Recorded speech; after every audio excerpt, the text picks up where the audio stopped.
Bagi orang beriman, tatanazzalu alaihimul malaikah. Malaikat turun untuk menghibur mereka di ujung hayatnya mereka. Lalu dilanjutkan, nahnu awliya'ukum fil hayatid dunya wa fil akhirah. Malaikat mengatakan, kami yang akan menemanimu, membelamu di kehidupan dunia. Kami antarkan rizkimu, kami jaga kamu. Wa fil akhirah, dan sampai di akhirat kami menemanimu di dalam surga. Baik. Ya. Walakum fiha ma tashtahi anfusukum walakum fiha ma tad'un. Di dalam surga kalian mendapatkan apa yang kalian minta dan apa yang kalian sukai. Nuzulan min ghafurir rahim, sebagai bentuk balasan, hidangan, penghormatan, jamuan dari Allah yang Maha Pengampun lagi Maha Penyayang. Apa ayat setelahnya, ikhwan? Wa man ahsanu qawlan mimman da'a ila Allah wa 'amila shalihan wa qala innani minal muslimin. Temanya berganti. Betul? Istiqomah, keutamaan istiqomah, tiba-tiba disebutkan keutamaan berdakwah. Betul?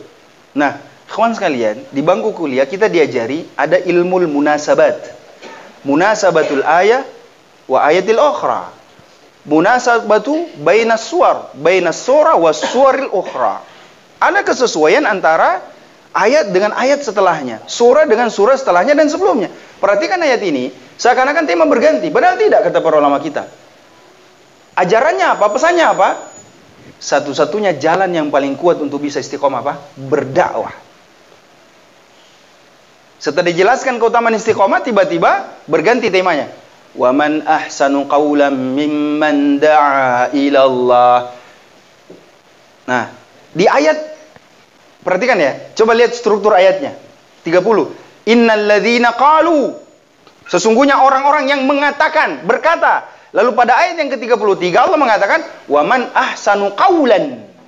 Dan perkataan manakah yang lebih baik daripada apa? Berdakwah di jalan Allah Subhanahu wa taala. Subhanallah. Maka kaitannya, mau istiqomah, berdakwah. Kenapa? Dengan berdakwah kita punya mekanisme pertahanan diri, peringatan diri. Karena telinga yang pertama kali mendengarkan ucapan kita, telinga kita sendiri. Begitu kita mau apa istilahnya? Ugal-ugalan, malanji-lanji, atau mau melakukan sesuatu. Pak Ustaz, buruk isi di ceramah ini itu biasa peletukan itu. Ini lebih go astagfirullah. Ya kan? Maka kita diingatkan dengan apa yang pernah kita ucapkan. Jadi sebenarnya ketika saya bicara seperti ini, ikhwan sekalian, saya sedang motivasi diri sendiri untuk bisa istiqomah. Ya. Nah ini. Jadi cara yang paling kuat untuk bisa istiqomah adalah dengan berdakwah. Apakah harus di atas mimbar? Tidak. Dakwah itu fardiyah. Dakwah itu hikmah. Jangan dikira orang berdakwah itu yang bisa menyampaikan seperti ini. Tidak. Amar ma'ruf nahi mungkar, menyebarkan pamflet. Bahkan yang bikin pamflet juga berdakwah. Kan tidak semua kita ini bisa ceramah. Coba Ustadz tidak bisa pegang tripod sendiri. Coba alien nama tuh main bumbu pamflet nah. Alien nama tuh TV tripod nah Ustaz ya. Tapi kan semua orang bisa, ada yang kerjakan itu. Lain yang bikin pamflet, lain yang pegang tripod. Yang bikin pamflet itu lebih terjaga daripada dari penyakit ria. Ustadz kalau ceramah mungkin putar sendiri lagi anunya. Wih, jauh mintong gak ceramah nih. Masya Allah. Kalau kupikir-pikir tuh jago ya sebenarnya saya. Tapi kalau ikhwah yang bikin pamflet, pernah enggak dia tulis namanya di pamflet? Design by Abu Nabila. Enggak ada kan? Dia pasang pamfletnya Ustaz Zaitun, baru ditulis namanya di bawah. Ada yang pernah bikin begitu? Bikin begitu dikato sama Ustaz Zaitun. Tapi logikanya, dia tidak pernah dikenal. Dia duduk di dekat tripod. Namanya di belakang kamera. Di belakang layar. Memang di belakangnya tripod. Wajahnya tidak pernah muncul di kamera. Tapi dialah, asbab dialah, dakwah ini bisa menyentuh berbagai penjuru dunia. Dan orang itu lebih bisa ikhlas daripada kita. Maka jangan remehkan peran kita, ikhwan. Jangan remehkan apa yang kita berikan kepada dakwah ini. Sesuai dengan potensi kita masing-masing. Jangan dikira, ya, mesin tidak pernah selamanya bisa bersombong dengan kaca spion. Mesin tidak pernah bilang, kau lihat kita di dalam mobil coy. You di luar kena hujan, panas kena panas, hujan kena panas. Tidak pernah. Tidak pernah mesin boleh bersombong begitu. Kenapa? Karena kalau tidak ada kaca spion, mesin tidak mau jalan. Adakah mobil mau jalan tidak ada spionnya? Tidak ada itu. Mengatakan lepuk itu, ya kan? Tempat duduk supir selamanya tidak bisa bersombong melawan pentil. Apa kau pentil? Sedikit di bawah, sedikit lagi di atas, dekatnya teh sapi, dekatnya kucing mati.